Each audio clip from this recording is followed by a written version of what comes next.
बंगल्याच्या तळघराच्या अंधाऱ्या खोलीतून जोरजोरात किंचाळण्याचा आवाज आला. तसे रावसाहेबनं फोन फिरवला.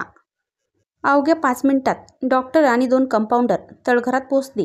डॉक्टरांना बघून सखी ओरडली, "नका नका मारू मला, मला जगायचंय." रावसाहेबांच्या डोळ्यातल्या अंगारानं डॉक्टरांना इशारा केला. डॉक्टरांनी सिरिंज भरली आणि खासकन सखीला टोचली. 2 मिनिटात सारं शांत झालं. सखी डोळे मिटून निपचिप पडली. अंगावरून घामाच्या धारा वाहत होत्या आणि तिचं भान हरपलं होतं. रात्री 2 वाजेच्या सुमारास सखीला जाग आली. काळ्याकुट्ट अंधारात सखी ओरडू लागली, "चांडाळा, सोड मला."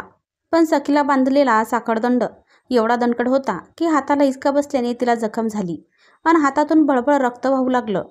सखीला ग्लानी आली. ती शुद्धीवर येईपर्यंत बराच रक्तस्राव झाला होता. सखी ही विमलबाई आणि नानासाहेबांची एकुलती एक लेक. मुलगा पाहिजे या हट्टापायी सखीनंतर 2 वर्षांनी विमलबाईंनी रावसाहेबांना जन्म दिला. रावसाहेब लहानपणापासूनच हट्टी, चिडखोर आणि संतापी होता. असूयेपोटी सखीला वाढलेल्या ताटातूनही तो घास हिसकावून घ्यायचा. विमलबाईंनी त्याच्या द्वेष प्रवृत्तीला प्रतिबंध घालण्याचा प्रयत्न केला, पण काही उपयोग झाला नाही. मोठा झाल्यावर रावसाहेब सखीचा दुश्वास करू लागला. नानासाहेबांच्या तीक्ष्ण नजरेला हे रुचले नाही. त्याने रावसाहेबाला मिलिटरी शाळेत टाकला, पण रावसाहेब अधिकच बंडखोर झाला. सखीचं 5वीपर्यंत शिक्षण पूर्ण झालं. आता तिचे हात पिवळे करण्याची वेळ आली होती. विमलबाई आणि नानासाहेबांनी एका चालून आलेल्या स्थळाला होकार दिला. मातब्बर देशमुखांचं स्थळ, गर्भश्रीमंत. सखी देखील हरकून गेली. जीवनाला मिळणाऱ्या नवीन वाटचालीनं सखीचं लग्न प्रेमशी धुमधडाक्यात झालं. सखी देशमुख घराण्याची सून झाली.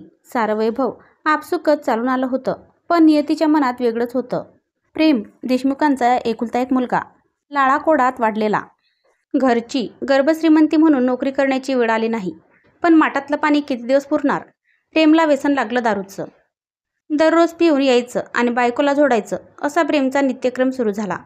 शिकली सवरलेली सखी मुकाट्याने छळ सोसत होती. काही दिवसातच दारूच्या अतिव्यसनापायी प्रेमचं निधन झालं आणि देशमुख घराण्यानं तिला करंटी ठरवत बाहेर काढलं. सखी माहेरी आली. अंगावरच्या साडीनिशी वृद्ध मातापित्यांच्या केविलवाण्या नजरा सखीचं दुःख बघत होत्या. पण रावसाहेबाला मात्र असूया आनंद झाला होता. लेकीचं पांढरं कपाळ पाहून विमलबाई मनातल्या मनात आक्रोश करीत होत्या, पण रावसाहेब मात्र दातोट खात होता आणि बहिणीच्या नशिबावर क्रूरपणे हसत होता. रावसाहेब वाट बघत होता वृद्ध मातापित्याच्या मरणाची.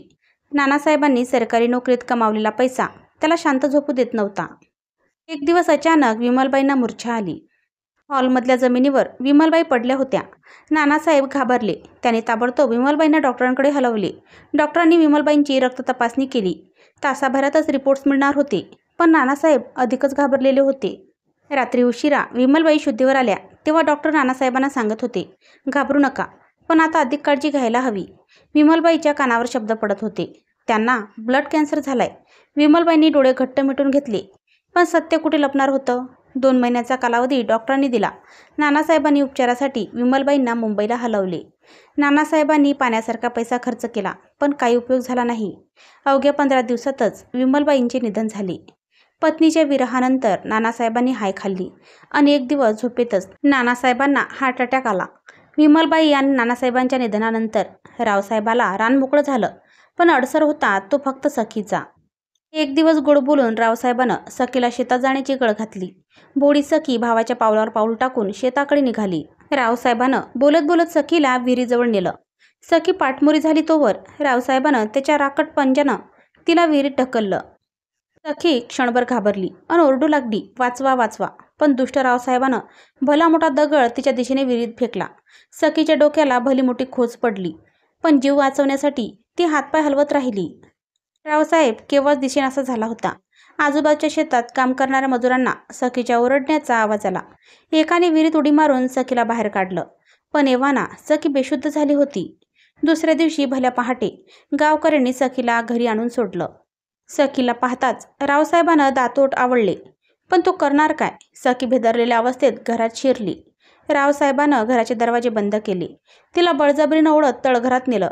साखळदंडांनी जखडलं आणि वर चाबकाचे फटके मारले. सखीला मूर्छा आली. सखीसाठी आता इकडे आड तिकडे विहीर असा प्रकार झाला होता. जगण्यासाठी माहेरची साडी चोळी पाहिजे एवढाच सखीचा आग्रह होता, पण रावसाहेब नानासाहेबांच्या इस्टेटीतून काही द्यायला तयार नव्हता. सखीचा अट्टहास वाढत होता. सखी काही केल्या वारसपत्रावर सह्या करायला तयार नव्हती. रावसाहेबाला प्रश्न पडला. त्याच्या डोक्यात एक असुरी कल्पना शिरली. सखीला वेडं करण्याची. दिवसभर साखळदंडाचा फास आणि चाबकाचे फटके सोसण्यापुढे सखीजवळ काही इलाज नव्हता. पण रावसाहेबाचं सैतानी मन एवढ्यावरच शांत बसलं नाही. त्याने वेड्यांच्या हॉस्पिटलमध्ये डॉक्टरांना बोलवलं आणि सखीला शॉक देणं सुरू केलं. सखीच्या किंचाळण्याला आजूबाजूचे कान देऊ लागले. मग मात्र रावसाहेबानं इंजेक्शनची नामी योजना काढली. सखीला बळजबरीने इंजेक्शन दिले जाऊ लागले. सखी वाचवा वाचवा ओरडत राहिली. पण काळ्याकुट्ट अंधाराशिवाय तिच्या सोबतीला कोणी नव्हतं. काळ्याकुट्ट अंधाराला भेदत सखीची किंचाळी ऐकू येत होती. मी वेडी नाही हो, मी वेडी नाही. दररोजच्या छळ आणि उपासमारीने सखी कंटाळली होती. तिच्या मनात अंगार फुलत होता. आईवडिलांच्या आठवणीनं तिचं मन व्याकुळ होत होतं. पण रावसाहेबबद्दल मात्र द्वेषाची जागा सुडाने घेतली होती.